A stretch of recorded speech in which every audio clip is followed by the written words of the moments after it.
Hello students, अभी हम start करें हमारा चैप्टर नंबर 5 जिसका नाम क्या है आपका लॉज ऑफ मोशन। अब आपको लग रहा होगा कि सर ये चैप्टर तो हमने पढ़ा हुआ है, ऑलरेडी 9 में पढ़ चुके हैं। तो बिल्कुल सही है कि चैप्टर वही है, बस उसका थोड़ा सा क्या एडवांस लेवल है। पहले किसके लेवल के अकॉर्डिंग पढ़ा था 9th, अब किसके लेवल के अकॉर्डिंग पढ़ेंगे उसी चीज़ को 11th के अकॉर्डिंग।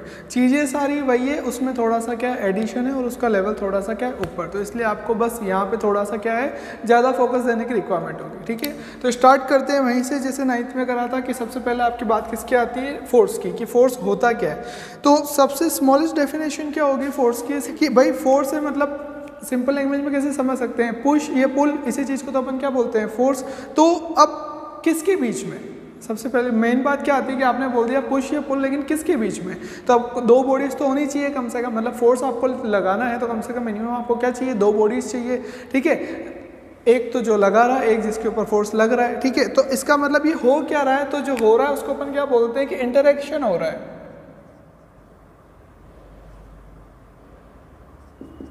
इंटरेक्शन किस किस के बीच में, दो बॉडीज के बीच में। तो इंटरेक्शन बिटवीन टू बॉडीज क्या होती है, सबसे सिंपलेस्ट डेफिनेशन फोर्स की, इंटरेक्शन बिटवीन टू बॉडीज, दो बॉडीज के बीच में जो इंटरेक्शन होता है उसी को अपन क्या बोलते हैं फोर्स। तो सर इंटरेक्शन का मतलब क्या है, इंटरेक्शन का मतलब ये है कि दो बॉडीज एक दूसरे के ऊपर क्या कर सकती है, या तो एक बॉडी दूसरी बॉडी को क्या करेगी, पुल मतलब अपनी तरफ खींचेगी, या फिर एक बॉडी दूसरी बॉडी को क्या करेगी, पुश। तो ये जो मतलब होता है, ये मतलब किसका होता है आपका, इंटरेक्शन का। कि इंटरेक्शन जब होता है दो बॉडीज के बीच में, या तो वो पुल नेचर का होगा या फिर पुश नेचर का होगा, इसके अलावा तो नेचर पॉसिबल नहीं है। तो वो जो इंटरेक्शन होता है पुल या पुश नेचर का किसके बीच में, दो बॉडीज के बीच में, उसी को अपन क्या बोलते हैं फोर्स। तो ये तो बात हुई किसकी, फोर्स की, कि फोर्स ही होता है। अब नेक्स्ट क्वेश्चन क्या आता है कि इससे होता क्या है, कि इफेक्ट ऑफ फोर्स। नेक्स्ट चीज क्या आती है, इफेक्ट्स ऑफ फोर्स। कि आप अपन ने देख लिया कि फोर्स क्या होता है, लेकिन इससे हुआ क्या। तो इससे हुआ क्या, सबसे पहली चीज क्या पॉसिबल हो सकती है फोर्स से, कि जैसे कोई बॉडी अगर मोशन कर रही है, अब उस बॉडी के मोशन के अंदर लेट से वो यूनिफॉर्म मोशन कर रही है, मतलब उसकी जो स्पीड है वो क्या है, कांस्टेंट। फोर्स क्या कर सकता है, अगर उसके मोशन के अलोंग लगता है, लेट से मैं बोलता हूँ कि ये जो मेरा मार्कर है ये ऐसे मोशन कर रहा है, मैंने इसके मोशन, अब ये मोशन कर रहा है यहाँ से इधर की तरफ। ठीक है, तो अगर मैं इसके ऐसे फोर्स लगाता हूं तो इसकी, अब ये मोशन कैसे कर रहा था, यूनिफॉर्म स्पीड से, मैंने इसकी क्या करा, उसके मोशन की डायरेक्शन में फोर्स लगाया, तो उसकी जो स्पीड हो जाएगी वो क्या हो जाएगी, ज़्यादा। अब इसका मतलब फोर्स ने क्या कर दिया, स्पीड को क्या कर दिया, ज़्यादा कर दिया, चेंज कर दिया, ज़्यादा कर दिया। अगर बॉडी का मोशन वही उसी डायरेक्शन में हो रहा है और इसके सामने मोशन के अपोजिट डायरेक्शन से अगर फोर्स लगता है तो उसकी स्पीड क्या हो जाएगी, कम। तो इसका मतलब फर्स्ट जो चीज़ है जो फोर्स कर सकता है वो क्या कर सकता है, कैन चेंज स्पीड। फोर्स क्या कर सकता है, स्पीड को चेंज कर सकता है। नेक्स्ट चीज क्या आती है आपकी, second, can change shape. Shape change करने का मतलब क्या, लेट से जैसे आपकी कोई मटकी है, मटकी के ऊपर अगर मैं किसी हैमर से किसी भी चीज़ से थोड़ा सा भी फोर्स लगाता हूँ तो वो क्या हो जाती है, ब्रेक हो जाती है। तो पहले एक मटकी का क्या था, शेप था, बाद में क्या हो गया, वो टूट गया, मतलब उसका शेप क्या हो गया, चेंज। और कैसे समझ सकते हैं, आपकी जो क्ले होती है, मार्केट से क्ले लाके उसके जो टॉयज बनाते हैं जो बच्चे होते हैं, तो वो क्या करते हैं, क्ले लाते हैं, उसके बाद में उसके ऊपर अपने हाथों से फोर्सेस लगा लगा के डिफरेंट साइड्स के अंदर उससे पर्टिकुलर कोई क्या बनाते हैं, शेप बनाते हैं। तो वो जो शेप बनाया आपने क्या करा कि पहले क्ले का क्या शेप था, वो जो आई थी बॉक्स के अंदर, और आपने उसके ऊपर फोर्स लगा लगा के उसका शेप क्या कर दिया, चेंज कर दिया। तो इस टाइप से अपन क्या कर सकते हैं, फोर्स लगा के शेप क्या हो जाता है, चेंज। तो सेकंड चीज क्या हो जाती है कि can change shape of bodies. Third चीज क्या हो सकती है, कैन चेंज डायरेक्शन।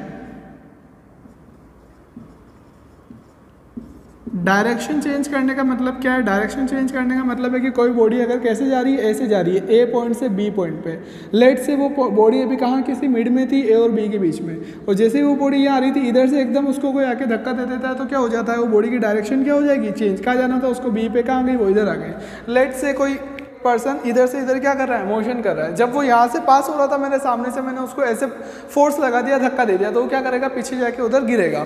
तो इसका क्या मतलब है कि कोई बॉडी ऑब्जेक्ट का मोशन हो रहा था, मैंने उसके ऊपर क्या अप्लाई करा, फोर्स, और उसके मोशन की डायरेक्शन को मैंने क्या कर दिया, चेंज कर दिया। तो इसलिए अपन क्या बोल सकते हैं कि आपकी डायरेक्शन क्या हो सकती है, चेंज। अब यहाँ पे अपन ने क्या लिखा है, can change speed. First point क्या है, कैन चेंज स्पीड। इसके अंदर एक और पॉइंट भी इंक्लूड हो जाता है, कौन सा वाला, कि अगर कोई बॉडी रेस्ट पे है तो अपन उसको किस पे ला सकते हैं, मोशन में।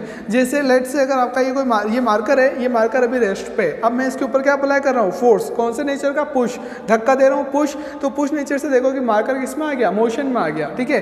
तो कोई बॉडी रेस्ट पे है, उसको किस में ला सकते हैं अपन, मोशन में। और कोई बॉडी मोशन में है और उसको मैंने एकदम सामने से उसको उसके ऊपर फोर्स लगा के उसको क्या कर सकता हूँ, रोक भी सकता हूँ। आप स्पीड चेंज कर रहे हो कम ज़्यादा, मतलब आप उसको स्पीड कम कर रहे हो, मतलब धीरे धीरे वो क्या करेगी, रुक जाएगी। तो अपन क्या कर सकते हैं, कोई बॉडी रेस्ट पे है, रेस्ट पे है अगर कोई बॉडी, उसको किस में ला सकते हैं, मोशन में ला सकते हैं। और अगर कोई बॉडी मोशन में है उसको किसके ऊपर ला सकते हैं, रेस्ट पे ला सकते हैं, ठीक है। नेक्स्ट जो चीज़ अपन को पढ़नी है वो क्या है, आपका टाइप्स ऑफ फोर्सेज। जैसे वहाँ पे पढ़े थे वैसे यहाँ पे नेक्स्ट टॉपिक अपना क्या आएगा, 9th में था वैसे ही नेक्स्ट क्या है, टाइप्स ऑफ फोर्सेज। पर वहाँ पे क्या पढ़ा था, बस डेफिनेशन पढ़ी थी। यहाँ पे अपन उसको थोड़ा सा कैसे पढ़ेंगे, डिटेल में कैसे। अब टाइप्स ऑफ फोर्सेज कैसे पॉसिबल हो सकते हैं, तो देखो फोर्स हो क्या रहा है, फोर्स में अपन कर क्या रहे हैं, या तो पुल कर रहे हैं या फिर पुश कर रहे हैं, इंटरेक्शन में दोनों चीज़ें हो रही है। अब यार किसी चीज़ को पुल या पुश करने के लिए अब दो चीज़ पॉसिबल हो सकती है। या तो आपने क्या करा कि उसको कांटेक्ट में लाके उसके पुल या पुश कर रहे हो। जैसे मैं ये आपका मार्कर था, अगर मेरे को इसको क्या करना है, पुश करना है, तो मैंने क्या करा, इसके पहले कांटेक्ट में आया, फिर इसको मैंने क्या करा, पुश करा। तो ये क्या हुआ, कांटेक्ट। और ऐसे अगर पुल करना है तो इसको कांटेक्ट में लेके अपनी तरफ इसको क्या कर रहा हूँ, पुल कर रहा हूँ। तो पुल और पुश करने के लिए मैंने एक चीज़ क्या करी, उसके कांटेक्ट में आया। इसका मतलब जो एक टाइप हो गया वो तो क्या हो गया, कांटेक्ट फोर्स। अब एक अगर कांटेक्ट है तो सर बिना कांटेक्ट के भी पॉसिबल है क्या, हाँ, बिना कांटेक्ट के भी अपन क्या कर सकते हैं, ऑब्जेक्ट के ऊपर फोर्स लगा सकते हैं। किस टाइप से चीज़ें होती है, जैसे अपन ने कुछ चीज़ें सुनी है 9th के अंदर, अपन एक चीज़ पढ़ी थी, क्या था आपका, ग्रेविटेशनल फोर्स। अब याद करो, ग्रेविटेशनल फोर्स में अपन ने क्या बोला था कि दो ऑब्जेक्ट है जिनके पास अगर मास है तो वो एक दूसरे को क्या करती है, अट्रैक्ट। और वो जो ग्रेविटेशनल फोर्स होता है वो डोमिनेटिंग कब होता है, जब आपका ऑब्जेक्ट का मास बहुत ज़्यादा होता है किसी एक ऑब्जेक्ट का। और उस केस में अपन ने देखा था कि सबसे ज़्यादा अर्थ के ऊपर मास किसका है, अर्थ का है। तो इसलिए अपन अर्थ का जो ग्रेविटेशनल फोर्स है अर्थ के ऊपर क्या है, सबसे ज़्यादा। इसलिए अपन किसी भी चीज़ को जब फ्रीली छोड़ते हैं तो वो कहा जाती है towards the earth because of gravitational force. तो ये तो अपन ने बिल्कुल शॉर्ट में पढ़ा है, मेन अपन पूरा चैप्टर आएगा तब पढ़ेंगे। अभी अपन को जानना क्या है कि एक तो क्या होता है कॉन्टैक्ट फोर्स, एक क्या होता है non contact force. Contact force अभी अपन ने आ गया समझ में कि कॉन्टैक्ट फोर्स का मतलब क्या है, ऑब्जेक्ट को आपको अगर पुल करना है या फिर पुश करना है तो कुल मिला के आपको क्या करना पड़ेगा, कॉन्टैक्ट में आना पड़ेगा। सेकंड क्या होता है non contact force. Non contact force को अपन क्या बोलते हैं, फील्ड फोर्स। इसका क्या मतलब है, इसका मतलब है इसमें आपकी जो कैटेगरी आती है वो दो आती है। फर्स्ट जो है वो कौन सा है, ग्रेविटेशनल फोर्स। ग्रेविटेशनल फोर्स ये भी किस में आता है, नॉन कॉन्टैक्ट में। और सेकंड कौन सा आता है आपका, इलेक्ट्रोस्टैटिक, या फिर अपन बोल सकते हैं मैग्नेटिक आपके forces, electrostatic forces, magnetic forces. अब ग्रेविटेशनल फोर्स क्या होता है जो अभी अपन ने बात करी। अब फील्ड फोर्सेस का मतलब क्या है, फील्ड फोर्सेस ये नॉन कॉन्टैक्ट फोर्स का मतलब क्या है, इसका मतलब ये नहीं है कि ऑब्जेक्ट जब दूर होंगे तभी वो आपस में फोर्स लगाएंगे, जब पास में आ जाएंगे तब फोर्स नहीं लगाएंगे, ऐसा कुछ नहीं है। अब तो कैसा है, कॉन्टैक्ट फोर्स में क्या हो रहा था कि ऑब्जेक्ट के ऊपर अगर पुल या पुश करना है तो उसको कॉन्टैक्ट में आना क्या है, कंपल्सरी है। लेकिन नॉन कॉन्टैक्ट फोर्स के अंदर क्या है कि ऑब्जेक्ट के ऊपर जब आपको ग्रेविटेशनल फोर्स लगाना है या इलेक्ट्रोस्टैटिक फोर्स लगाना है तो कांटेक्ट में आने की रिक्वायरमेंट नहीं है, कंपल्सरी नहीं है। अगर हो उससे कोई फर्क नहीं पड़ेगा लेकिन कंपल्सरी नहीं है, ठीक है। तो दोनों केस में लगेगा। अगर ऑब्जेक्ट कांटेक्ट में है तो भी ग्रेविटेशनल इलेक्ट्रोस्टैटिक फोर्स लग सकता है और अगर नहीं है तो भी वो इजीली उसके फर्क नहीं पड़ेगा, ठीक है। तो कांटेक्ट में होना जरूरी नहीं है, ये मत समझ लेना कि हमेशा नॉन कांटेक्ट में ही रहेंगे, ठीक है। अब जैसे कैसे समझ सकते हैं इस चीज़ को, जैसे ये कोई कैप है, अब मैं इस कैप को छोड़ता हूँ तो कैप कहाँ जाएगी, नीचे जाएगी। क्यों, क्योंकि अर्थ इसके ऊपर क्या लगा रही है, ग्रेविटेशनल फोर्स लगा रही है। तो अभी अर्थ इसके ऊपर ग्रेविटेशनल फोर्स लगा रही है तो अभी अर्थ और ये डायरेक्ट कॉन्टैक्ट में नहीं है, लेकिन फिर भी ये कहाँ जा रहा है, नीचे। लेकिन अगर मैं इसको सरफेस पे ही रख देता हूँ तो इसका मतलब ये थोड़ी है कि सरफेस पे मैंने इसको रख दिया तो ये तो अर्थ के कॉन्टैक्ट में आ गया। अब कॉन्टैक्ट में आ गया तो इसके ऊपर क्या ग्रेविटेशनल फोर्स नहीं लगेगा, क्या लगेगा। इसीलिए ये कहाँ पे, अर्थ के ऊपर है। इसका मतलब क्या है कि आपके जो फील्ड फोर्स है इनके कोई नेसेसरी कंडीशन नहीं है कि ये कांटेक्ट में हो। अगर ये कांटेक्ट में होंगे तब भी ये फोर्सेस लग सकते हैं और नहीं हो तब भी ये फोर्सेस लग सकते हैं। सेम किसके साथ है, इलेक्ट्रोस्टैटिक। जैसे अपन इलेक्ट्रोस्टैटिक फोर्स कौन से, जैसे दो जो चार्ज होते हैं आपके एक दूसरे को क्या करते हैं, डिपेंड है, सेम चार्जेस होते हैं तो क्या करते हैं, रिपेल। अपोजिट होते हैं तो क्या करते हैं, अट्रैक्ट। ऐसे ही आपके क्या होता है, magnetic forces, north pole south pole magnet का सेम पोल्स आपस में होते हैं तो क्या करते हैं, रिपेल। अपोजिट पोल्स होते हैं तो क्या करते हैं, अट्रैक्ट। उस टाइम पे भी कांटेक्ट में होना जरूरी नहीं है, लेकिन हो तो भी उससे फर्क नहीं पड़ेगा, ठीक है। तो ये तो बात हुई आपके टाइप्स की। किसकी स्पेशली अभी अपन ने बात करी, नॉन कॉन्टैक्ट की, कि नॉन कॉन्टैक्ट के अंदर ये दो आपकी अपन ने कैटेगरी देख ली। अब इनके बारे में डिटेल में अभी अपन नहीं पढ़ रहे, ग्रेविटेशनल फोर्स अपन डिटेल में पढ़ेंगे चैप्टर नंबर 8 में, और इलेक्ट्रोस्टैटिक और मैग्नेटिक अपन पढ़ेंगे क्लास 12th में। अभी अपन ओनली किसकी बात कर रहे हैं, कॉन्टैक्ट फोर्स की। कॉन्टैक्ट फोर्स, अब कॉन्टैक्ट फोर्स के अंदर कौन कौन से फोर्स आते हैं, तो सर आपने अभी तो बताया कि भाई ये आपका जो मार्कर है इसको आपने रखा था और इसको आपने इसके ऊपर क्या करा था, पुल करा था और पुश करा था, तो इसके दो टाइप के हो जाना चाहिए, पुल और पुश। तो नहीं, पुल और पुश आपके टाइप नहीं होंगे। टाइप ये तो हो गया कि आप किस टाइप से फोर्स को, डायरेक्शन क्या हो रही है एक्ट करने की। अगर मैं इस डायरेक्शन में कर रहा हूँ तो ये क्या हो गया आपका पुश, और अगर इस डायरेक्शन में फोर्स लगा रहा हूँ तो ये क्या हो गया ये। तो ये तो बस डायरेक्शन मैंने चेंज करी है उसकी। एक्चुअल में इसके टाइप्स क्या होते हैं कॉन्टैक्ट फोर्स के, वो देखो। जैसे ये समझो कि ये आपका क्या ग्राउंड, ग्राउंड को मैं हमेशा ऐसे रिप्रेजेंट करूंगा कि एक लाइन बना दी, उसके नीचे इस टाइप से डैश आप जो करते हो तो वो अपन क्या रिप्रेजेंटेशन कर रहे हैं, ग्राउंड का। ठीक है, नोटेशंस आपको हर चीज़ के बहुत ज़्यादा ध्यान में रखने हैं। ठीक है, क्यों, धीरे धीरे कॉम्प्लेक्सिटी क्या होती जाएगी, बढ़ती जाएगी। तो आप अभी से ही धीरे धीरे उस चीज़ को माइंड में लेते रहो तो ज़्यादा ठीक रहेगा अंडरस्टैंडिंग के लिए, फर्दर में कन्फ्यूजन नहीं आएगा। ठीक है, ये मैंने क्या करा, एक बॉडी ली, बॉडी ए। अब ये जो बॉडी इसके ऊपर रखी हुई है तो अब इसके ऊपर अभी कोई फोर्स लग रहा है क्या, किसके ऊपर, ए बॉडी के ऊपर। ए बॉडी एक ब्लॉक, मान लो कोई एक ब्लॉक मैंने ग्राउंड के ऊपर रखा, तो अब उसके ऊपर कोई फोर्स लग रहा है क्या, तो सर हाँ वो क्या है, कॉन्टैक्ट में। किसके कॉन्टैक्ट में, ग्राउंड के कॉन्टैक्ट में। तो ग्राउंड उसके ऊपर क्या लगाएगा, फोर्स लगाएगा। ऑब्वियस सी बात है, ग्राउंड के कॉन्टैक्ट में आपको चीज़ रख रहे हो तो ग्राउंड उसको होल्ड करे हुए तो फोर्स लगा रहा है। तो सर समझ में नहीं आया, कैसे समझ सकते हो इस चीज़ को। आप क्या लो, एक थर्माकोल की टेबल लो, ये आपकी एक टेबल है। ठीक है, लेट से ये आपकी एक टेबल है, थर्माकोल की एक टेबल है। अब मैं इसके ऊपर अगर मैं एक बुक रख देता हूँ हैवी, काफ़ी एक हैवी, अगर मैं इसके ऊपर बुक रख देता हूँ तो मैं क्या देखता हूँ कि जैसे ही मैंने बुक को रखा, किसके, थर्माकोल की टेबल, पूरी कंप्लीट थर्माकोल की बनी हुई, बिल्कुल पतला जो आता है, बिल्कुल थिन थर्माकोल जो आता है, उसके ऊपर मैंने इसको रखा। तो जैसे ही रखा टूट गई, क्या टूट क्या गई, टेबल टूट गई। क्यों, क्योंकि टेबल किसकी बनी हुई थी, थर्माकोल की। तो इसके पास क्या था, काफ़ी ज़्यादा वेट था। जैसे आपने बुक को उसके ऊपर रखा तो बुक उसके ऊपर क्या लगा रही है, डाउनवर्ड डायरेक्शन में फोर्स। तो ऑब्वियसली बात है कि वो टेबल क्या हो गई, टूट गई, क्योंकि वो उतनी सहन ही नहीं कर पाई। अब उसी की जगह अगर मैं क्या करूँ, वो जो टेबल मैंने ली, अब मैं उसी टेबल को किसकी बना रहा हूँ, वुड की। ये जो टेबल अब मैं बना रहा हूँ, अब ये टेबल मैं किसकी बना रहा हूँ, वुड की टेबल बना रहा हूँ। और फिर मैंने वुड की टेबल के ऊपर वो बुक को रखा, तो मैंने क्या देखा कि वो टेबल नहीं टूटी। वुड की हो सकती है, स्टील की हो सकती है, आयरन की, किसी की भी आपकी टेबल हो सकती है। तो अब जब मैं उसको वुड की टेबल के ऊपर रखता हूँ तब वो नहीं टूटती। इसका मतलब क्या है, इसका मतलब ये है कि जितना फोर्स आपकी बुक उस टेबल पे लगा रही है उतना ही इक्वल फोर्स आपकी टेबल उस बुक के ऊपर लगा रही है। कौन सी डायरेक्शन में, अपवर्ड डायरेक्शन में। इसी वजह से वो जो आपकी टेबल है वो नहीं टूटी। इसका मतलब क्या है, इसका मतलब ये है कि जब भी एक बॉडी को किसी दूसरी बॉडी के ऊपर रखा जाता है तो वो जो दूसरी बॉडी है जिसके ऊपर आपने उस चीज को रखा, वो क्या करती है, परपेंडिकुलर डायरेक्शन में, सरफेस के परपेंडिकुलर डायरेक्शन में। अब आपकी सरफेस टेबल की कैसी थी, हॉरिजॉन्टल, तो उसने फोर्स कैसा लगाया, अपवर्ड, परपेंडिकुलर डायरेक्शन के ऊपर। जो सेकंड बॉडी जिसके ऊपर आपकी बॉडी को रखा जाता है वो उसके ऊपर फोर्स लगाती है परपेंडिकुलर डायरेक्शन में। क्यों, उसको होल्ड करने के लिए। ऐसे ही आपकी थर्माकोल की जो टेबल थी उसने भी फोर्स लगाया, लेकिन वो क्या था, सफिशिएंट नहीं था। इसका मतलब जब भी किसी ऑब्जेक्ट को रखते हैं तो वो का अपना जो वेट होता है वो कहाँ लगाती है, नीचे, डाउनवर्ड डायरेक्शन में, बिकॉज ऑफ ग्रेविटी। तो अब कैसे समझिए सर इस चीज को, आप ऐसे समझ सकते हो कि अगर आपको एक हैवी बुक है, हैवी बुक को आप अपने हैंड के ऊपर रख के ऐसे खड़े हो जाओ तो थोड़ी देर में क्या होगा कि आपको लगेगा कि हैंड के ऊपर क्या, मतलब जैसे आप रखोगे तो आपके हैंड के ऊपर फोर्स लगेगा, तो थोड़ी देर बाद आप नहीं होल्ड कर पाओगे। क्यों नहीं होल्ड कर पाओगे, क्योंकि इतना ज्यादा वेट लग रहा है कि आप उसको सहन ही नहीं कर पा रहे हो। इसका मतलब किसी भी एक ऑब्जेक्ट को जब दूसरे ऑब्जेक्ट के ऊपर रखा जाता है तो जो फर्स्ट ऑब्जेक्ट होता है जिसको रखा गया, ये जो बुक थी, बुक को जब रखा तो बुक ने क्या करा, टेबल के ऊपर फोर्स लगाया, कहाँ, नीचे। तो टेबल ने उस बुक के ऊपर फोर्स लगाया कहाँ, ऊपर की तरफ। क्या करने के लिए, उसको होल्ड करने के लिए। इसका मतलब जब भी किसी बॉडी को किसी अदर बॉडी के ऊपर, चाहे वो अर्थ हो चाहे टेबल हो, कहीं पे भी जब भी किसी बॉडी को किसी अदर बॉडी के ऊपर रखा जाता है तो वो अदर बॉडी उस बॉडी के ऊपर क्या करती है, फोर्स लगाती है। कौन सी डायरेक्शन में, अपवर्ड डायरेक्शन में। ठीक है, उस फोर्स को अपन क्या बोलते हैं, नॉर्मल फोर्स, जिसको रिप्रेजेंट किससे करते हैं, एन से, या फिर और इसका दूसरा नाम क्या होता है, रिएक्शन फोर्स।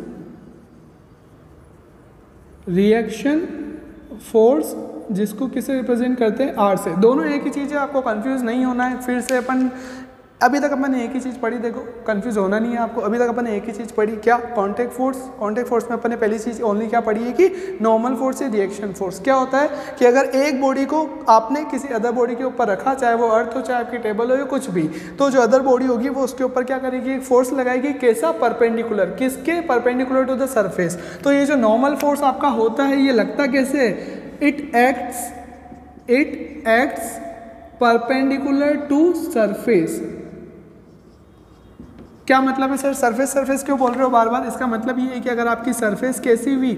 फ्लैट हुई, जैसे अपन ने यहाँ बात करी तो फोर्स का लग रहा है ऊपर, लेकिन अगर मैं बोल रहा हूँ मेरी जो सरफेस है वो ऐसे नहीं है, कैसे? इंक्लाइन है। ये मेरी सरफेस है, मतलब ये चल रहे थे, ये पुल के ऊपर आप आ गए, तो जब आपका ऑब्जेक्ट यहाँ होगा तो उसके ऊपर फोर्स कैसा लगेगा? नॉर्मल फोर्स कैसा लगेगा? ये आपकी सरफेस है,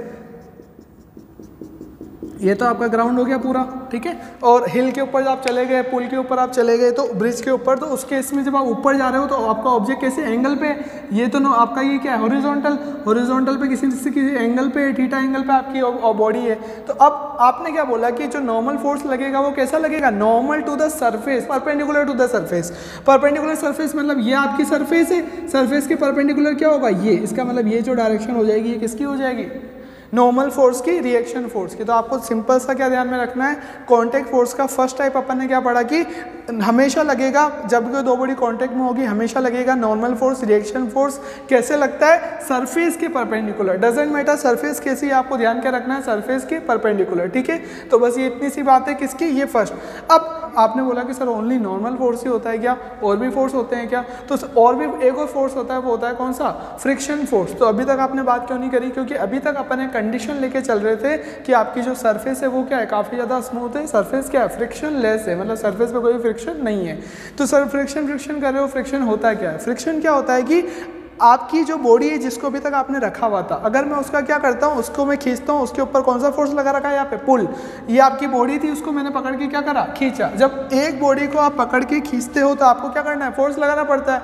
आपको अगर समझ में नहीं आ रहा तो भाई आपके घर पे टेबल होगी, सोफा होगा, उसको पकड़ के आप क्या करना? खींचना। जब आप उसको पकड़ के खींचते हो तो आपको क्या आता है? जोर आता है। क्यों आता है जोर? क्योंकि आपका जो ऑब्जेक्ट है वो किसके ऊपर है? सरफेस के ऊपर है, और सरफेस बिल्कुल स्मूथ नहीं है, ठीक है, बिल्कुल स्मूथ नहीं होती। तो जो सरफेस होती है उसके ऊपर क्या लगता है? अपोजिट डायरेक्शन में अपोजिशन फोर्स लगता है, और वो अपोजिशन फोर्स क्या करता है? उसके मोशन को क्या करता है? अपोज। कहने का मतलब क्या है? आपने एक बॉडी, एक कोई बॉडी है ए, उसके ऊपर क्या है? आपने एक फोर्स लगाया एफ एक्सटर्नल। एफ एक्सटर्नल मतलब आप एक्सटर्नल फोर्स लगा रहे हो, बॉडी को क्या कर रहे हो? पुल कर रहे हो।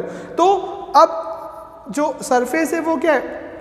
परफेक्ट स्मूथ नहीं है। परफेक्ट स्मूथ नहीं है तो वो जो सरफेस होगी उस सरफेस के अलोंग क्या लगेगा? एक अपोजिट डायरेक्शन में क्या लगेगा? फोर्स। वो क्या करेगा? फोर्स उसके मोशन को अपोज करेगा। किसके मोशन को? बॉडी के मोशन को। उस अपोजिशन वाले फोर्स को अपन क्या बोलते हैं? फोर्स ऑफ फ्रिक्शन, या फिर फ्रिक्शन फोर्स। और इसको रिप्रेजेंट किससे करते हैं? स्मॉल एफ से, ठीक है। फिर से देखो, जब भी कोई बॉडी क्या करेगी? मोशन करना चाहेगी, या फिर मतलब क्या मोशन करना चाहेगी? मतलब tends to motion. Tends to motion का मतलब क्या है कि लेट से आपका कोई सोफा रखा है घर पे, सोफे को आप पकड़ के खींच, मतलब पकड़ा आपने, फोर्स लगाना शुरू करा, तो मोशन में आने से जस्ट पहले उसकी कंडीशन क्या थी? टेंस टू मोशन की, वो मोशन में आने वाला है। तो उस केस में भी उसके मोशन का क्या होगा? अपोजिशन। जो कौन करेगा? आपका जो ग्राउंड सरफेस है वो करेगी, क्योंकि जब भी ऑब्जेक्ट के ऊपर फोर्स लगेगा, एक्सटर्नल फोर्स लगेगा, वो जिस सरफेस से कांटेक्ट में है वो सरफेस उसके ऊपर क्या करेगी? अपोजिट डायरेक्शन में क्या करेगी? फोर्स लगाएगी, और उस फोर्स को अपन क्या बोलते हैं? Frictional force. अब फ्रिक्शनल फोर्स कम ज़्यादा होता है या होता है? डिपेंड है। किसके ऊपर डिपेंड है? सरफेस के ऊपर डिपेंड है। अगर आपकी सरफेस स्मूथ होती है, जितनी ज़्यादा स्मूथ होगी उतना ज़्यादा क्या होगा? फ्रिक्शनल फोर्स कम, और जितनी ज़्यादा रफ होगी उतना ज़्यादा क्या होगा? ज़्यादा। जैसे मैं बोलता हूँ कि सोफा आपके घर पर रखा हुआ है, टाइल्स है, तो टाइल्स के ऊपर रखा हुआ है तो आपका फिर भी आपको खींचने में ज़्यादा दिक्कत नहीं हो रही। लेकिन अगर उसी को मैं सड़क पे रख दूँ, डामर वाली सड़क पे, तो अब उसके ऊपर जब आप उसको खींच रहे हो तो आपको बहुत ज़्यादा फोर्स लगाना पड़ेगा उसको पुल करने के लिए, क्योंकि जो सरफेस है बहुत ज़्यादा क्या हो गई? रफ। मतलब जो सरफेस का अपोजिशन हो गया, फ्रिक्शनल फोर्स हो गया, वो क्या काफ़ी ज़्यादा। तो अब डिटेल में इसको बाद में पढ़ेंगे जब ये पर्टिकुलर टॉपिक आएगा फ्रिक्शनल फोर्स का। अभी अपन क्या जानते हैं कि जब सरफेस कांटेक्ट में होती है तो एक फोर्स तो उसके ऊपर हमेशा लगता है, कौन सा? Normal force. और दूसरा फोर्स भी उसके ऊपर हमेशा लगता है, क्योंकि अब यहाँ पे अपन ने कंडीशन क्या ली थी कि भाई सरफेस स्मूथ है, फ्रिक्शन नहीं है, लेकिन प्रैक्टिकली तो होता है ना। अब प्रैक्टिकली होता है, इसका मतलब क्या होता है कि कॉन्टेक्ट फोर्स में आपके कितने टाइप्स आते हैं? दो। फर्स्ट क्या है आपका? नॉर्मल फोर्स, नॉर्मल फोर्स इसको रिप्रेजेंट किसे करते हैं, एन से, या फिर इसको और क्या बोल सकते हैं, रिएक्शन फोर्स किसे रिप्रेजेंट करते हैं, उसको आर से। सेकंड क्या होता है, फ्रिक्शनल फोर्स, फ्रिक्शनल फोर्स इसको किसे रिप्रेजेंट करते हैं, स्मॉल एफ से। तो अभी तक अपन ने क्या पढ़ा, टाइप्स ऑफ फोर्स कितने होते हैं, दो, एक तो कांटेक्ट फोर्स, एक non contact force. Non contact force मतलब कौन कौन से होते हैं, फील्ड फोर्स, कौन कौन से होते हैं, gravitational force, electrostatic force, magnetic forces, ठीक है। तो ये भी अपन को नहीं पढ़ना है। अब अपन बात किसकी कर रहे हैं, कांटेक्ट फोर्स की। एक चीज़ आपको ध्यान में क्या रखनी है कि भाई यहाँ पे ऑब्जेक्ट का कॉन्टैक्ट में होना जरूरी नहीं है। इसका मतलब ये नहीं कि ऑब्जेक्ट कॉन्टैक्ट में होगा तो फोर्स नहीं लगेगा, बस ये है कि जरूरी नहीं है, दूर होता है डिस्टेंस पे भी लग जाता है। यहाँ पे कॉन्टैक्ट फोर्स का मतलब क्या है कि यहाँ पे तो भाई कॉन्टैक्ट में होना जरूरी है। अब इसमें कितने टाइप्स होते हैं, कितने फोर्सेस लगते हैं कॉन्टैक्ट के, जब कोई भी ऑब्जेक्ट कॉन्टैक्ट में होता है तो कितने फोर्सेस लगते हैं, दो टाइप के फोर्स लग सकते हैं। कौन कौन से, फर्स्ट क्या होता है, एक तो क्या होता है नॉर्मल फोर्स, जो सरफेस के हमेशा क्या लगेगा, परपेंडिकुलर, क्योंकि सरफेस उसको होल्ड करती है तो कैसा फोर्स लगाती होगी, परपेंडिकुलर। तभी आपकी वो जो थर्माकोल की टेबल थी वो टूट गई थी, क्योंकि वो परपेंडिकुलर फोर्स उतना लगा ही नहीं पा रही थी जितना रिक्वायरमेंट था। लगता हमेशा परपेंडिकुलर ही, ध्यान रखना। जैसे यहाँ पे अगर मैं काफ़ी हैवी अगर बुक रख देता हूँ तो मेरे को उसको होल्ड करने के लिए मेरे हैंड को कहाँ फोर्स का लगाना पड़ेगा, ऊपर, तभी तो वो बुक कहाँ रहेगी, उसी जगह पे रहेगी, ठीक है। तो ये तो बात हुई इसकी। और सेकंड फोर्स क्या होता है आपका, फ्रिक्शनल फोर्स। फ्रिक्शनल फोर्स क्या होता है, जब भी कोई ऑब्जेक्ट मोशन करता है या फिर टेंस टू मोशन की कंडीशन में होता है, उस टाइम पे उसके मोशन के अपोजिट डायरेक्शन में फोर्स लगता है, जो उसके मोशन को क्या करता है, अपोज, उसको अपन क्या बोलते हैं, frictional force, represented by small F. तो दो आपके फोर्स हो गए, कॉन्टैक्ट फोर्स के अंदर नॉर्मल फोर्स और फ्रिक्शनल फोर्स। अब अपन यहाँ पे बात करते हैं, यहाँ पे दोनों फोर्स करते हैं। अपन क्या देखते हैं कि आपका एक ग्राउंड है, ग्राउंड पे एक बॉडी है बी, बी के ऊपर एक और बॉडी है ए। अब आपसे क्या पूछ रहा है कि टोटल नंबर ऑफ फोर्स बताओ ए के ऊपर, कौन कौन से फोर्स लग रहे हैं, total force. Only contact force की बात कर रहे हैं और किसी फोर्स की बात नहीं कर रहे हैं। तो जैसे अगर मैं बात करूं ए के ऊपर, ए के ऊपर क्या हो रहा है, एक तो आप क्या लगा रहे हो, एक्सटर्नल फोर्स F1, ए को आप इधर खींच रहे हो, ए जो बॉडी है आपकी, आप उसको इधर की तरफ क्या कर रहे हो, पुल कर रहे हो। अब इधर की तरफ पुल कर रहे हो तो ए बॉडी कहाँ रखी हुई है, बी बॉडी पे, तो बी बॉडी उसके ऊपर क्या करेगी, अपोजिशन का फोर्स लगाएगी कि भाई तू जा रही है तो तू मत जा। अब कौन सी डायरेक्शन में लगाएगी, अपोजिट डायरेक्शन में, मोशन के अपोजिट। मोशन किधर हो रहा है, टूवर्ड्स राइट। तो जो फ्रिक्शनल फोर्स लगेगा, बी बॉडी लगा रही है किसके ऊपर, ए के ऊपर, उसके मोशन के किधर लगाएगी, अपोजिट। तो ये आपका फोर्स हो गया कौन सा, फोर्स ऑफ फ्रिक्शन। तो ये तो एक फोर्स हो गया कॉन्टैक्ट का। दूसरा फोर्स कौन सा होता है आपका, नॉर्मल। नॉर्मल कैसा लगता है, सरफेस के नॉर्मल। सरफेस के नॉर्मल मतलब ए रखी हुई है बी के ऊपर, तो बी कैसा फोर्स लगाएगी इसके ऊपर, नॉर्मल। कौन सी डायरेक्शन में, अपवर्ड डायरेक्शन में। तो ए कौन सा फोर्स लगता है, नॉर्मल फोर्स, कौन सी डायरेक्शन में, अपवर्ड डायरेक्शन में। तो ये हो गया कि इसके ऊपर, ए के ऊपर फोर्स। ऐसे ही मैं बात कर रहा हूँ किसकी, बी की। ये आपका बी है, ठीक है। इसके ऊपर कौन कौन से फोर्सेस लग रहे हैं अपन देखते हैं। एक तो क्या है कि भाई इसके ऊपर एक तो बी को अपन कौन से लेफ्ट साइड के अंदर के पुल कर रहे हैं। तो एक तो कौन सा हो गया आपका एक्सटर्नल फोर्स नंबर 1, जो ऑलरेडी गिवन है अपन को। अब एक कौन सा लग रहा है भाई, ये जो ए है ये इसके कांटेक्ट में है, तो ये इसके ऊपर क्या लगाएगा, नॉर्मल फोर्स। भाई बी ने ए के ऊपर नॉर्मल फोर्स लगाया, तो अब बी के कांटेक्ट में ए है, तो ए भी उसके ऊपर क्या करेगा, नॉर्मल फोर्स लगाएगा। बी के ऊपर ए तो कौन सी डायरेक्शन में लगा रहा था, ऊपर। अब ए के नीचे बी है तो ए कौन सी डायरेक्शन में लगाएगा, नीचे। बिल्कुल क्लियर रखो। तो कौन सी डायरेक्शन में लगेगा आपका नॉर्मल का फोर्स, डाउनवर्ड डायरेक्शन के अंदर। ये तो बात हुई इसकी। अब नॉर्मल फोर्स तो अपना हो गया नंबर 1। सेकंड कौन सा बचा, फ्रिक्शनल फोर्स। फ्रिक्शनल फोर्स क्या करता है, मोशन के अपोजिट डायरेक्शन में।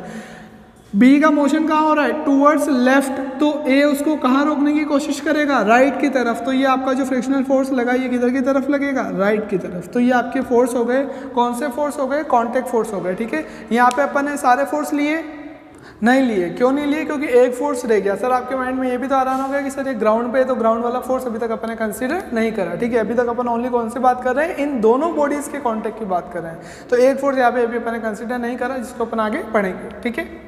नेक्स्ट क्या चीज़ आती है कि अपनी जो बॉडीज़ है वो आपस में अटैच कैसे है, क्योंकि जनरली एक बॉडी तो होगी नहीं आपका। जनरली जितने भी सिस्टम्स होते हैं, वर्किंग होती है, मशीन्स होती है, नंबर ऑफ बॉडीज़ एक साथ में क्या होती है, अटैच।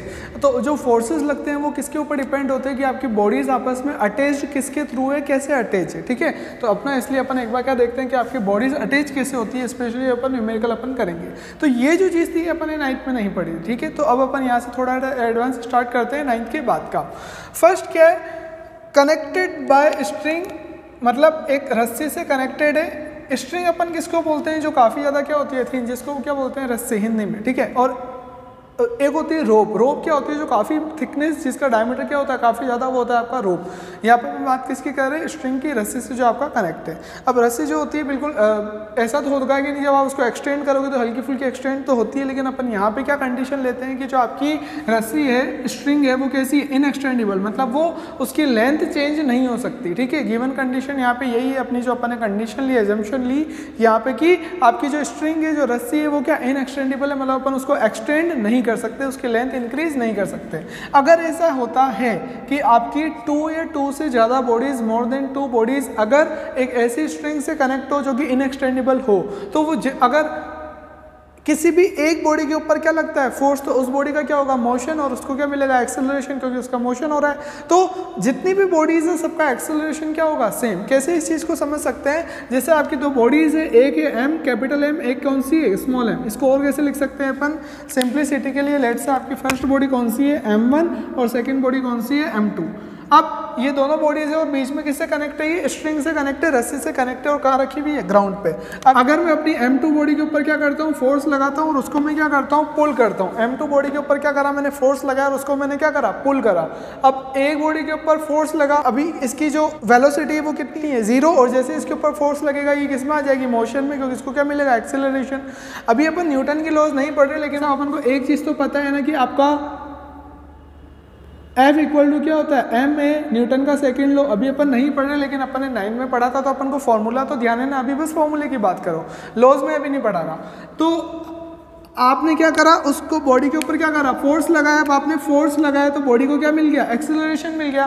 तो इस जैसे ही M2 बॉडी के ऊपर फोर्स लगा तो उसका मोशन स्टार्ट होने लग गया, क्योंकि उसको क्या मिल गया, एक्सेलरेशन मिल गया फोर्स के डायरेक्शन में। लेकिन M2 बॉडी से ही स्ट्रिंग से कौन सी बॉडी अटैच है, M1, और ये जो स्ट्रिंग है ये क्या, इनएक्सटेंडेबल है। इनएक्सटेंडेबल है मतलब इसकी लेंथ चेंज नहीं हो सकती। तो जैसे ये बॉडी आगे होगी और ये एक्सटेंड नहीं हो सकती, तो ये बॉडी भी इसके साथ में मोशन करेगी। अब जितना आगे ये जाएगी उतना ही आगे ये, इसका मतलब जो स्पीड इसकी होगी उसकी यही होगी। इसका मतलब जो एक्सेलरेशन इसका होगा वही एक्सेलरेशन किसका होगा, M2 बॉडी का। इसका मतलब अगर आप 2 या 2 से ज़्यादा बॉडीज को अगर किससे कनेक्ट करते हो, स्ट्रिंग से कनेक्ट करते हो, गिवन कंडीशन वो कैसी है, इनएक्सटेंडेबल, तो जो जितनी भी बॉडीज है सबका जो एक्सेलरेशन होगा वो क्या होगा, सेम। आगे समझ में, यही मैंने यहाँ पे लिखा है कि जो आपका एक्सेलरेशन होगा वो क्या हो जाएगा, सेम। जितनी भी बॉडीज है उनका एक्सेलरेशन क्या हो जाएगा, सेम, अगर वो एक स्ट्रिंग से कनेक्ट है जो कि क्या है, इनएक्सटेंडेबल। नेक्स्ट एग्जांपल देखो, ये आपकी जो है रूफ है, ये जो है ये पुली है, वो जो वेल पे होती है, कुएं पे, जिससे अपन बकेट होती है और उसको पकड़ के खींचते हैं और भी डालते हैं, तो ऊपर नीचे जो मोशन करती है सबने देखी हुई है, ठीक है। तो वो जो होती है उसको क्या बोलते हैं, पुली। अब एक पुली है, ये इसका सेंटर है, इसके अबाउट ही क्या करेगी, घूमेगी। उससे अपन एक स्ट्रिंग ली, स्ट्रिंग के एक साइड में एक मास है कैपिटल M, और दूसरी साइड में दूसरा मास है कौन सा, स्मॉल m, ठीक है। और गिवन कंडीशन है कि जो स्मॉल m है वो छोटा है किससे, कैपिटल M से, मतलब स्मॉल m क्या है, कम मास है, और ये क्या है, ज़्यादा। लेट से ये स्मॉल m आपका कितना है, 500 ग्राम, आधा किलो, और कैपिटल M आपका कितना है, 1 kg। तो ऑब्वियसली बात है स्मॉल m क्या हो गया, कम हो गया। अब जैसे ही मैं क्या, अभी दोनों बॉडी को पकड़ रखा है ताकि इसका सिस्टम का मोशन ना हो, ठीक है। जैसे ही मैं क्या करता हूँ, इन दोनों बॉडी को छोड़ता हूँ, तो अब जिसका, अब ये पुली है ये रोटेट करेगी, ठीक है। अब अपन क्या देखते हैं कि जिस बॉडी का मास कम है वो कहाँ जाएगी, ऊपर, और जिस बॉडी का मास ज़्यादा है वो कहाँ जाएगी, नीचे। तो इस M स्मॉल m बॉडी का मोशन क्या होगा, ऊपर की तरफ, और इस कैपिटल M बॉडी का मोशन क्या होगा, नीचे की तरफ। लेकिन आपने इनको किससे कनेक्ट करा, स्ट्रिंग से कनेक्ट करा। अब स्ट्रिंग से कनेक्ट करा और स्ट्रिंग क्या, इनएक्सटेंडेबल है, तो क्या बोलते हैं कि भाई जब भी एक इनएक्सटेंडेबल स्ट्रिंग से अपन क्या करते हैं, बॉडीज को कनेक्ट करते हैं, तो उनका जो एक्सेलरेशन होगा वो क्या होगा, सेम। इसका मतलब लेट से कि ये M बॉडी A एक्सेलरेशन से ऊपर जा रही है, small m body A acceleration से ऊपर जा रही है। अब ये स्ट्रिंग का कनेक्ट है कैपिटल M के, इसका मतलब जो M बॉडी है वो जिस एक्सेलरेशन से नीचे जाएगी वो भी क्या होगा, A। ये बहुत ध्यान से आपको याद रखना है, इस चीज़ को समझना है। अभी समझोगे तभी तो ये चीज़ याद रहेगी, ठीक है। कि अगर आपकी बॉडी स्ट्रिंग से कनेक्ट है जो कि क्या, इनएक्सटेंडेबल है, मतलब उसको खींच के उसकी लेंथ अपन, मतलब उसकी लेंथ अपन क्या कर सकते हैं, इंक्रीज नहीं कर सकते, तो फर्स्ट बॉडी जितनी एक्सेलरेशन से ऊपर जाएगी उतनी एक्सेलरेशन से सेकंड बॉडी कहाँ आएगी, नीचे। तो ये ध्यान रखना है कि इस स्मॉल m बॉडी का जो एक्सेलरेशन होगा वही किसका होगा, कैपिटल M बॉडी का। तो दोनों के एक्सेलरेशन क्या होंगे, सेम। कब, जब वो स्ट्रिंग से कनेक्ट हो, वो क्या, इनएक्सटेंडेबल। ये अपन ने फर्स्ट चीज़ बात करी। सेकंड क्या चीज़ है, अभी अपन ने एक और चीज़ देखी, जैसे आपकी एक तो स्ट्रिंग है वो क्या, इनएक्सटेंडेबल, लेकिन उसके अलावा और भी तो चीज़ें होती है कि स्ट्रिंग का क्या होता है, मास होता है, स्ट्रिंग है, रस्सी है, तो कुछ ना कुछ तो मास होगा। मोस्ट ऑफ द क्वेश्चंस के अंदर न्यूमेरिकल के अंदर अपन क्या एजम्पशन ले लेते हैं कि जो आपकी स्ट्रिंग है वो कैसी है, मास लेस है, ताकि अपना मेजर फोकस ओनली इसके ऊपर है, सिस्टम की जो मेन मास से चीज़ें कनेक्ट है उसी के ऊपर है। तो इसलिए अपन अगर क्वेश्चन के अंदर गिवन होता है कि अगर मास लेस है आपकी स्ट्रिंग, तो आपकी जो टेंशन रहेगी पूरे उसके अंदर वो क्या रहेगी, सेम। पूरी स्ट्रिंग में जो टेंशन रहेगी वो क्या रहेगी, सेम। और अगर मैं बोलता हूँ कि अगर स्ट्रिंग के अंदर मास है तो जो टेंशन होगी वो क्या होगी, चेंज हो जाएगी। कैसे इस चीज़ को समझ सकते हैं आप, इस चीज़ को यहाँ पे एक बार समझो कि टेंशन लगती कैसे है, सेम डिफरेंट तो दूर की बात है। ये आपकी रूफ, ये आपकी एक स्ट्रिंग है और इस स्ट्रिंग से एक आपका क्या कनेक्ट है, मास कनेक्ट है, कैपिटल M। अब ठीक है, अब ये मास कनेक्ट है। अब बात ये है कि अब ये मास है तो कुछ ना कुछ वेट है। लेट्स से आपका जो मास है कितना है, 1 kg। अब यार आपने अगर 1 kg हैंग कर रखा है तो ऑब्वियसली बात है इस स्ट्रिंग के अंदर क्या रहेगी, काफ़ी ज़्यादा टेंशन रहेगी। कैसे समझ सकते हैं, वो बिल्कुल टाइट दिखती है आपको, हाथ लगाते हैं तो काफ़ी ज़्यादा अपन को क्या दिखती है, टाइट, मतलब उसके अंदर क्या दिखता है अपन को, टेंशन। अब टेंशन की डायरेक्शन कौन सी होगी वो अपन को जाननी है। वैसे मैं पहले भी बता चुका हूँ इसी चीज़ को फर्स्ट चैप्टर के अंदर, एक बार फिर से देख लो बहुत ढंग से। टेंशन की जो डायरेक्शन होती है स्ट्रिंग में वो क्या होती है, अपने आप को अब कहाँ पे लगेगी, तो भाई 2 एंड है, एक तो कहाँ, एक एंड है आपका एंड ए जो कि कहाँ कनेक्ट है आपका रूफ टॉप के, और दूसरा एंड किससे कनेक्ट है, मास से। लेट से वो आपका एंड कौन सा है, एंड बी। तो अब 2 ही तो एंड है और 2 ही आपके एंड है, तो अपन आपकी जो टेंशन की डायरेक्शन होगी वो कितने पॉइंट्स पे अपन को चाहिए, एक तो ए के पास में चाहिए और एक बी के पास में चाहिए। दोनों एंड्स पे अपन को क्या चाहिए, टेंशन की डायरेक्शन। अब टेंशन की डायरेक्शन क्या होगी वो कैसे निकालते हैं, अपने आप को उस जगह पे एज्यूम करके देखो। लेट से अगर मैं आप बोल दूं कि आपका जो पोल है उसको आपके पोल के ऊपर आपको अपने आप को क्या करना है, हैंग। आप एक्सरसाइज करो, पोल पे आप अपने आप को हैंग करते हो, तो जब आप हैंग करते हो तो पोल को आप क्या खींचते हो, नीचे की तरफ। इसका मतलब जो ये स्ट्रिंग है यहाँ एंड है, इसका मतलब इस स्ट्रिंग के ऊपर इस जगह पे जो डायरेक्शन होगी किसकी, टेंशन की, वो कहाँ होगी, डाउनवर्ड होगी। इसका मतलब यहाँ पे मेरे को जो टेंशन की डायरेक्शन मिलेगी वो कैसे मिलेगी, डाउनवर्ड। तो ये डायरेक्शन मिल गई मेरे को कौन सी, डाउनवर्ड। अब आप देखो इस जगह पे आप अपने आप को देखो, ये मास का क्या, ये जो मास है ये कहाँ जाना चाह रहा है, नीचे, क्योंकि ये ग्राउंड है। ये मास तो कहाँ है कि हवा में, रूफ के ऊपर एंड है इस स्ट्रिंग की हेल्प से। तो ये मास के ऊपर नीचे क्या लग रहा है, वेट, ग्रेविटेशनल फोर्स इसके ऊपर लग रहा है, जो मास को कहाँ खींच रहा है, नीचे की तरफ। मास के ऊपर नीचे क्या लग रहा है, पुल। अब ये मास कहाँ जाना चाह रहा है, नीचे। मास कहाँ जाना चाह रहा है, डाउनवर्ड डायरेक्शन में। ये स्ट्रिंग उसको कहाँ खींच के रखी हुई है, ऊपर की तरफ। फिर से अपन को जो टेंशन चाहिए वो किसके अंदर चाहिए, स्ट्रिंग के अंदर। तो आपको पॉइंट ऑफ व्यू कौन सा देखना है, स्ट्रिंग का। स्ट्रिंग तुम सोचो, तुम इस जगह पे हो, बी पॉइंट के यहाँ, मास का जाना चाह रहा है नीचे, तो तुम उसको कहाँ खींचोगे, स्ट्रिंग उसको कहाँ की तरफ खींचेगी, ऊपर की तरफ। इसका मतलब यहाँ पे जो टेंशन की डायरेक्शन होगी वो कौन सी हो जाएगी, ऊपर। तो स्ट्रिंग एक ही है लेकिन दोनों जो टेंशन की डायरेक्शन होती है वो क्या होती है, डिफरेंट होती है। फिर से बता रहा हूँ, आपको किस पॉइंट ऑफ व्यू से देखना है, स्ट्रिंग के पॉइंट ऑफ व्यू से देखना है। कैसे, ऊपर ए पॉइंट की बात करें, ए पॉइंट पे स्ट्रिंग कनेक्ट है रूफ पे स्ट्रिंग कनेक्ट है, तो स्ट्रिंग कहाँ जाना चाह रही है, नीचे, क्योंकि स्ट्रिंग को किसने पकड़ रखा है, रूफ ने। तो स्ट्रिंग कहाँ जाना चाह रही है, स्ट्रिंग का फोर्स लगा रही है नीचे की तरफ, क्योंकि उससे नीचे मास आएंगे, तो स्ट्रिंग का फोर्स लगाना चाह रही है नीचे। तो स्ट्रिंग के फोर्स की डायरेक्शन कौन सी हो गई, डाउनवर्ड। अब अपन इस जगह पे बात करते हैं, इस जगह पे आपका मास का जाना चाह रहा है नीचे, तो स्ट्रिंग उसको कहाँ क्या करे हुए, ऊपर पुल करे हुए, तभी तो। अदरवाइज अगर ये टेंशन ऊपर नहीं होती, इस जगह पे अगर टेंशन ऊपर नहीं होती, तुम बोलोगे नहीं सर टेंशन नीचे। तो अगर टेंशन नीचे होती, मास का वेट भी नीचे लग रहा है, तो स्ट्रिंग टूट के नीचे नहीं गिर जाती क्या, आ रहा नहीं आ रहा है समझ में। इसका मतलब टेंशन का लग रही है ऊपर। तो सर अगर मैं ऐसा करूँ कि किसी धागे से किसी भारी वेट को अगर मैं अटैच करूँ तो वो तो फिर जो धागा होगा वो टूट जाएगा। तो उस केस में आपकी टेंशन लग तो ऊपर ही रही थी, लेकिन वो जो थी वो सफिशिएंट नहीं थी, इसलिए वो टूट गया था। आया समझ में मैंने क्या बोला। तो आपकी जो टेंशन की डायरेक्शन होती है वो हमेशा क्या होती है, पॉइंट ऑफ कॉन्टेक्ट से क्या होती है, अवे। मतलब यहाँ पे अगर कनेक्ट है तो वो किधर आना चाह रही है, स्ट्रिंग का आना चाह रही है नीचे, और यहाँ पे मास कनेक्ट है उसको कहाँ खींचना चाह रही है, वो ऊपर की तरफ। तो ये तो बात हुई स्ट्रिंग की, इसकी डायरेक्शन की। अब बात किसकी हो रही है, जो टेंशन की वैल्यू है ये सेम नहीं है। मतलब यहाँ पे अपन क्या लिखा, दोनों में टी और टी, ठीक है। अब ये कब लिखते हैं अपन, ये तब लिखते हैं जब आपने क्या माना क्वेश्चन के अंदर की स्ट्रिंग कैसी है, मासलेस। लेकिन जरूरी थोड़ी कि वो मासलेस हो। और ऐसे सेकंड चीज क्या है, अगर उसके पास मास है तो जो टेंशन होगी वो सेम नहीं होगी। पर क्वेश्चंस के अंदर जनरली क्या गिवन होता है कि स्ट्रिंग कैसी है, मास लेस है, तो अपन क्या मान लेते हैं कि ये जो टेंशन है वही टेंशन कितनी है, ये मतलब पूरी स्ट्रिंग के अंदर जो टेंशन की मैग्नीट्यूड है वो कितना होगा, सेम। कब, जब वो क्या हो, मास लेस हो। ठीक है, तो ये दोनों चीज़ अपन को ध्यान रखनी है। मेजॉरिटी में अपने काम क्या आएगा, ये चीज़ के क्वेश्चन में गिवन हो गया कि स्ट्रिंग कैसी है, मास लेस, तो अपन जो टेंशन होगी उसको क्या मान लेंगे, सेम।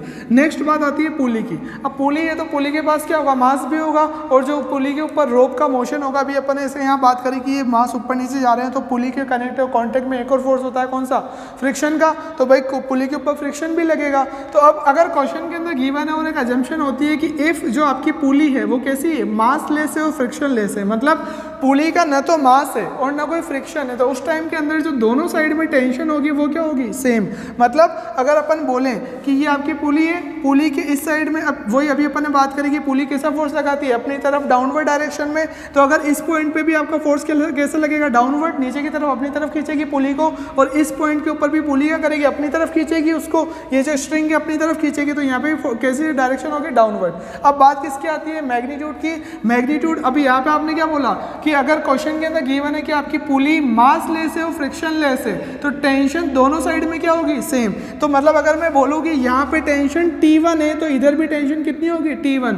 कौन से केस में, जब आपका जो पुली है वो कैसी है, मास लेस और फ्रिक्शन लेस। लेकिन अगर क्वेश्चन में गिवन है कि जो पुली है उसके पास मास भी है और उसके ऊपर जब स्ट्रिंग मोशन कर रही है तो फ्रिक्शन भी लग रहा था, उस टाइम पे आपकी जो टेंशन होगी वो क्या होगी, डिफरेंट। तो अगर आपको गिवन है कि मास भी और फ्रिक्शन भी है, तो अगर एक साइड में टेंशन आप T1 एज्यूम करो तो दूसरी साइड में टेंशन कौन सी एज्यूम करोगे, T। तो डिपेंड है क्वेश्चन के अंदर क्या गिवन है। मेजोरिटी के अंदर क्वेश्चन के अंदर क्या गिवन होगा, आपका फर्स्ट कंडीशन कि आपकी जो पुली है क्या है, मास लेस है और फ्रिक्शन लेस है, तो इसलिए अपन जनरली क्या एज्यूम करते हैं कि दोनों साइड में जो टेंशन होगी वो क्या होगी, सेम। अब अपन ये जो कंडीशंस देखी है स्ट्रिंग और पुली की कि अगर मास लेस हो तो क्या होगा, और अगर यहाँ पे मास लेस हो फ्रिक्शन लेस हो तो क्या होगा, तो उसके अपन एक बार एक एग्जांपल्स देख लेते हैं। एक ही एग्जांपल को तीनों आपकी जो कंडीशंस है उसमें सेट करके देखते हैं कि जो आपकी वैल्यूज़ होगी टेंशन की वो कैसे चेंज होगी। ठीक है, आपको बस क्या ध्यान रखना है कि स्ट्रिंग जितने भी एंड पे कनेक्ट है उन एंड को क्या करेगी, अपनी तरफ खींचेगी। ये किसके लिए, शॉर्टकट के लिए, आपको माइंड में ध्यान रहे। ठीक है, अब एक बार फिर से रिवीजन कर लेते हैं। एक स्ट्रिंग का मतलब मास लेस है तो क्या होगा, टेंशन सेम, अगर नहीं है तो अपोजिट। ये बात होगी स्ट्रिंग की खत्म। पुली का क्या मतलब है, अगर मास लेस फ्रिक्शन लेस होगी तो पुली के दोनों साइड में वैल्यू क्या होगी, सेम टेंशन की, और अगर मास लेस फ्रिक्शन लेस नहीं होगी, मतलब मास भी है और फ्रिक्शन भी है, तो वो क्या होगी आपकी, डिफरेंट। ठीक है, अब जैसे फर्स्ट एग्जांपल देखते हैं। फर्स्ट एग्जांपल के अंदर कंडीशन क्या है, string and pulley are massless, दोनों क्या है, मास लेस है, फ्रिक्शन लेस है। मास लेस का मतलब क्या है कि टेंशन की वैल्यू सेम है स्ट्रिंग के अंदर। सेकंड, फ्रिक्शन लेस का मतलब क्या है, पुली के दोनों साइड में वैल्यू सेम है। ठीक है, अब यहाँ पे टेंशन, ये एक फर्स्ट एंड, ये दूसरा एंड, तीसरा, ये चौथा, मतलब 4 पॉइंट ऐसे हैं जहाँ पे स्ट्रिंग क्या है आपकी कॉन्टेक्ट में। अब सबसे पहले यहाँ पे बात करते हैं, स्ट्रिंग क्या करती है, एंड को अपनी तरफ पुल करती है, तो ये हो गई डायरेक्शन किसकी, स्ट्रिंग की। अब उसने क्या बोला कि स्ट्रिंग मास लेस है, फ्रिक्शन लेस है, इसका मतलब जो वैल्यू होगी वो क्या होगी, T। यहाँ पे भी अपनी तरफ पुल करेगी तो ये वैल्यू भी कितनी हो जाएगी, T। इस पॉइंट को अपनी तरफ पुल करेगी स्ट्रिंग तो ये वैल्यू कितनी हो गई, T। और इस पॉइंट को अपनी तरफ पुल करेगी तो ये वैल्यू भी कितनी हो गई, T। तो अब स्ट्रिंग मास लेस है, इसलिए इस पॉइंट ऑफ कॉन्टेक्ट में ये जो लेंथ है और ये जो लेंथ है, यहाँ दोनों के अंदर आपकी टेंशन की वैल्यू क्या होगी, सेम। यहाँ पे इस पूरे के अंदर सेम वैल्यू होगी, इस पूरे के अंदर सेम वैल्यू होगी लेंथ के अंदर। ये तो किसकी बात हुई, स्ट्रिंग के मास लेस होने की। पुली के मास लेस और फ्रिक्शन लेस होने का मतलब क्या है कि इस लेंथ के अंदर जो वैल्यू होगी वही सेम वैल्यू इस लेंथ के अंदर होगी। पुली के दोनों तरफ वैल्यू सेम होगी, कब, जब आपके पुली क्या होती है, मास लेस और फ्रिक्शन लेस। ठीक है, अब सेकंड कंडीशन लेते हैं, मतलब सब जगह पे यहाँ पे वैल्यू कितनी है, T। Second condition, string is mass less but pulley is not mass less और फ्रिक्शन लेस। स्ट्रिंग मास लेस है, स्ट्रिंग मास लेस है, इसका मतलब क्या है कि इसमें जो, अब डायरेक्शन तो अपन को पता है कि डायरेक्शन का तो यहाँ पे अपन ने ऑलरेडी पता चल गया, तो डायरेक्शन तो अपन ने बना दी। अब ये क्या बोल रहा है, स्ट्रिंग मास लेस है, लेकिन पुली जो है वो मास लेस फ्रिक्शन लेस नहीं है। पुली मास लेस फ्रिक्शन लेस नहीं है, उसका मतलब क्या, पहले पुली की बात करो। ये पुली के दोनों दोनों तरफ जो वैल्यू होगी टेंशन की वो क्या होगी, डिफरेंट। पुली अगर मासलेस नहीं है उसका मतलब tension will be different on both side of pulley. Pulley के बोथ साइड मतलब एक साइड तो ये आ गई, एक साइड ये आ गई, तो यहाँ पे जो वैल्यू होगी उसकी यहाँ पे जो वैल्यू होगी वो दोनों क्या होगी, डिफरेंट होगी। अगर मैं बोल रहा हूँ कि यहाँ वैल्यू मेरी T1 है तो यहाँ वैल्यू जो वैल्यू होगी वो क्या होगी, T2।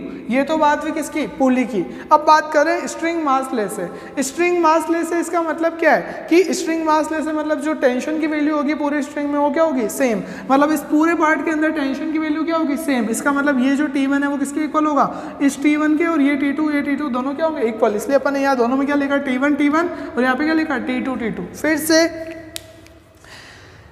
स्ट्रिंग मासलेस है मतलब एक पार्ट में स्ट्रिंग की, पूरे पार्ट के अंदर स्ट्रिंग की इसकी टेंशन की वैल्यू क्या है, सेम, और अदर पूरे पार्ट में टेंशन की वैल्यू क्या है, सेम है। तो मतलब जितने भी पॉइंट है यहाँ से लेके यहाँ तक जितने भी पॉइंट है सब जगह इसकी टेंशन की वैल्यू कितनी है, सेम। और जो पुली है उसके पास मास है, नॉट मासलेस, मतलब मास भी है फ्रिक्शन भी है, मतलब बोथ साइड में जो टेंशन की वैल्यू होगी वो क्या होगी, डिफरेंट। अब यहाँ पे आप समझ गए होंगे इसके, इसको देखो, pulley, string and pulley are not massless and there is friction. मतलब ना तो स्ट्रिंग मासलेस है ना पुली मासलेस है, दोनों के पास मास है और दोनों के बीच में क्या है, फ्रिक्शन भी है।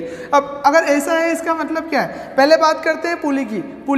पुली जो है वो मासलेस नहीं है, इसका मतलब पुली के पास मास है, और पुली के पास मास जब होता है तो इस पुली के दोनों साइड में जो टेंशन की वैल्यू होती है वो क्या होती है, डिफरेंट। मतलब ये पुली का हाफ कर दो तो एक साइड ये एक साइड ये, तो मतलब वो जो टेंशन की वैल्यू होगी वो क्या होगी, डिफरेंट। मतलब टेंशन की कुछ ना कुछ जो वैल्यू होगी वो क्या होगी, डिफरेंट। उसके बाद में मतलब ये जो टेंशन है और ये जो टेंशन है डिफरेंट है, ये किसे पता चला, पुली से। अब नेक्स्ट चीज क्या, string is not, string and pulley are not massless, मतलब स्ट्रिंग के पास भी क्या है, मास, और स्ट्रिंग के पास अगर मास है तो टेंशन क्या होगी, सेम नहीं होगी। मतलब उस लेंथ के अंदर टेंशन की वैल्यू सेम नहीं होगी। मतलब अगर मैं बोलूँ कि यहाँ टेंशन T1 है तो यहाँ कितनी हो जाएगी, T2, और अब यहाँ जो टेंशन है वो यहाँ नहीं हो सकती क्योंकि पुली क्या है, पुली के पास भी मास है और वो उसके पास भी फ्रिक्शन है, तो इसके पुली के एक साइड में जो टेंशन होगी दूसरी साइड में क्या होगी, दूसरी होगी, डिफरेंट वैल्यूज होगी कहने का मतलब। तो T1 T2 अगर मैंने यहाँ एज्यूम कर लिया तो यहाँ क्या अगर मैं यहाँ T3 करता हूँ तो यहाँ क्या होगा, लास्ट में दूसरा होगा। क्यों, क्योंकि आपकी स्ट्रिंग के पास भी मास है, तो T4। काफ़ी ज़्यादा डीप में चले गए। अपने क्वेश्चन के अंदर क्या होता है वो सुनो। क्वेश्चन में जनरली क्या होता है 90% केसेस के अंदर की स्ट्रिंग क्या है, मासलेस, मतलब ये वाला केस आपका आ जाता है कि टेंशन क्या है, सेम है, एक लेंथ के अंदर टेंशन क्या है, सेम है। और पुली भी क्वेश्चन में जनरली क्या गिवन होता है कि मास लेस है, फ्रिक्शन लेस है, तो टेंशन क्या होती है, सेम। तो जनरली आपका जो मोस्ट प्रेफरेबल केस होगा मेजोरिटी में जो अपन क्वेश्चन के अंदर प्रीफर करेंगे वो क्या होगा, फर्स्ट वाला, जिसमें आपकी जो टेंशन है वो क्या होगी, आपकी जो स्ट्रिंग है वो क्या होगी, मासलेस, मतलब टेंशन क्या होगी एक पार्ट में सेम, और पुली क्या होगी, मासलेस फ्रिक्शनलेस, मतलब पुली के दोनों साइड में वैल्यूज क्या होगी, सेम। अगर ऐसा ना हो, अगर वो बोले कि स्ट्रिंग तो मासलेस है लेकिन पुली नहीं है, तो पुली के एक साइड में जो वैल्यू होगी दूसरी साइड में क्या होगी, डिफरेंट। तो अगर पुली के एक साइड में T1 है तो दूसरी साइड में क्या है, T2। अगर वो बोलते कि नहीं स्ट्रिंग भी मासलेस नहीं है और पुली भी मासलेस नहीं है, दोनों के पास मास भी है, फ्रिक्शन भी है, तब जितनी भी टेंशन होगी आपकी चारों क्या होगी, डिफरेंट। ठीक है, तो ये अपन को थोड़ा सा क्लासिफिकेशन ध्यान रखना है, स्पेशली ये वाला कि क्वेश्चन के अंदर अपन को किस टाइप से गिवन है। यस, अब हमारा जो नेक्स्ट सब टॉपिक आता है उसका नाम क्या है, free body diagram. Free body diagram का मतलब क्या है, नाम से वैसे इंडिकेशन हो रहा है कि आप क्या कर रहे हो, बॉडी का क्या बना रहे हो, डायग्राम बना रहे हो, कब, जब वो फ्री है। फ्री का मतलब क्या होता है, देखो जनरली होता क्या है कि अपनी जो मशीन्स होती है या फिर जब भी कोई व्हीकल होता है, कुछ भी है, तो कोई भी एक पार्ट अलग से नहीं होता है, वो क्या होता है काफ़ी पार्ट्स के बीच में कनेक्टेड होता है। मशीन क्या होता है, डिफरेंट पार्ट का सबमिशन होता है, तो कोई भी एक पार्ट अलोन नहीं होता है। लेकिन अगर मेरे को उस एक पार्ट के ऊपर कितने फोर्स लग रहे हैं, अगर मेरे को स्टडी करने हैं, तो मेरे को क्या करना होता है, मैं एज्यूम करता हूँ उस पार्ट को उस बॉडी से सेपरेट और देखता हूँ कि उसके ऊपर कितने फोर्स लग रहे हैं। मतलब अगर मैं किसी बॉडी को जिस सिस्टम से वो कनेक्ट है उस सिस्टम से क्या कर दूं, आइसोलेट कर दूं। मतलब बॉडी जिस सिस्टम का पार्ट थी उससे मैंने उसको बाहर निकाल दिया, आइसोलेट कर दिया, और आइसोलेट करके मैं क्या कर रहा हूँ, ऑब्जर्व कर रहा हूँ। क्या ऑब्जर्व कर रहा हूँ, फोर्सेस ऑब्जर्व कर रहा हूँ। किसके ऊपर, एक्टिंग ऑन बॉडी, कि मतलब अब मेरी जो बॉडी है उसके ऊपर कितने फोर्स लग रहे हैं अदर बॉडीज की वजह से उस सिस्टम में। कैसे, अब ध्यान में क्या रखना है, बॉडी जिस चीज़ का आपको फ्री बॉडी डायग्राम बनाने की बात कर रहे हैं उसको अलग से रिप्रेजेंट करो, और ओनली उसके ऊपर जितने भी अलग फोर्स लग रहे हैं उन सबको आपको क्या करना है, उसके वहाँ पे रिप्रेजेंटेशन करना है। जैसे फर्स्ट एग्जाम्पल क्या है अपना, ग्राउंड के ऊपर एक बॉडी रखी हुई है ए। अब मेरे को आपको बोला कि फ्री बॉडी डायग्राम बनाओ ए का। मेरे को क्या बना है, free body diagram, FBD, free body diagram किसका बनाना है, ए का। तो मैंने क्या करा, ए बॉडी को बना दिया, ये मेरी ए बॉडी है। अब इसके ऊपर कितने फोर्स लग रहे हैं, तो एक चीज अब आपको ध्यान रखनी है, कांटेक्ट फोर्स की अपन बात करते हैं। अभी ये बॉडी न तो मोशन में है, देखो फोर्स लग नहीं रहा इसके ऊपर एक्सटर्नल, तीनों बॉडीज के ऊपर एक्सटर्नल कोई फोर्स नहीं लग रहा, तो यहाँ पे अपन उसकी फ्रिक्शन फोर्स की बात नहीं करेंगे क्योंकि एक्सटर्नल फोर्स नहीं लग रहा। अब कांटेक्ट का कौन सा फोर्स बचा, नॉर्मल फोर्स। तो यहाँ पे मेरे को नॉर्मल फोर्स बनाना है। ये जो ग्राउंड है इसके ऊपर नॉर्मल फोर्स कौन से डायरेक्शन में लगाएगा, अपवर्ड डायरेक्शन में। तो मैंने यहाँ पे लिख दिया कि अपवर्ड डायरेक्शन में क्या लग रहा है भाई साहब, मेरा नॉर्मल फोर्स लग रहा है। अब और क्या बचा, तो एक और चीज बची, क्या चीज, वेट। इस बॉडी को अर्थ, अब इस बॉडी के पास मास है। अब फिर अपन ने बात करी कि अर्थ क्या होती है, नॉन कॉन्टैक्ट फोर्स, जिसकी अपन ने पहले कॉन्टैक्ट फोर्स में बात नहीं करी थी। एक क्या होता है, non contact force. Non contact force कौन सा, अपन यहाँ पे बात किसका कर रहे हैं, ग्रेविटेशनल, जो हमेशा लगता है। ग्रेविटेशनल फोर्स क्या होता है, किसी भी बॉडी के पास मास है तो दूसरी बॉडी के ऊपर एक ग्रेविटेशनल फोर्स लगाएगी। अब अपनी जो अर्थ है, अब जनरली अपन बात किसकी करते हैं, अर्थ का सबसे ज्यादा मास है, इसलिए सबसे ज्यादा उसका क्या होता है, ग्रेविटेशनल फोर्स। तो इस बॉडी का क्या होगा, इस बॉडी के ऊपर क्या लगेगा, ग्रेविटेशनल फोर्स, जिसको अपन क्या बोलते हैं, वेट।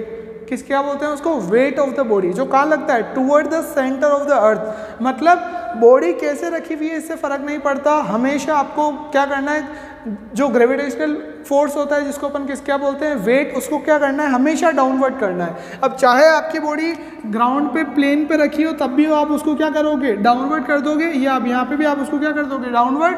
कि ये क्या लगा आपका ग्रेविटेशनल फोर्स। ग्रेविटेशनल फोर्स को किससे रिप्रेजेंट करते हैं, W से, जो किसके इक्वल होता है, mg से।